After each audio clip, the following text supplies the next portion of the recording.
Из имеющихся посевных площадей по всей области посевы пшеницы занимают всего третью часть земель. В местности ежегодно собирают 1,5 миллиона тонн зерновых колосовых, и эти объемы недостаточны для обеспечения населения области. Эти данные были приведены на обсуждении регионального проекта развития.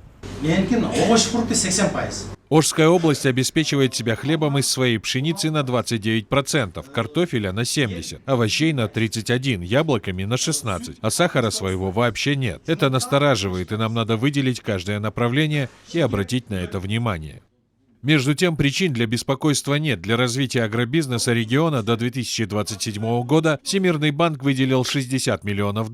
Из этих средств 30 миллионов будут направлены на развитие туризма, а точнее на модернизацию музея Сулайман-То и минарета в Узгене. Из 30 миллионов долларов, выделяемых Всемирным банком на аграрный сектор, $4 миллиона будет использовано на приобретение современного оборудования для лабораторий региона, 25 миллионов на создание 15 кластеров для поддержки экспорта продукции. Миллионные средства выделят государственным и муниципальным организациям на грантовой основе, частному сектору под 1,5–2% на льготный долгосрочный период.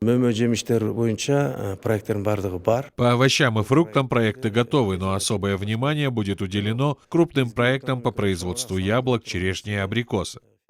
Подобный проект по сокращению бедности дает свои результаты и в Иссык-Кульской области. Там за год количество племенных животных возросло в 3 раза, и позитивный пример возьмут на вооружение в других областях. Многие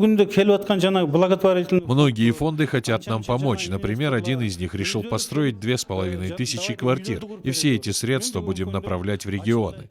И в завершении мероприятия поступили предложения с мест, куда требуется вложение. Нурбек Иманов, Алато 24, Ошская область.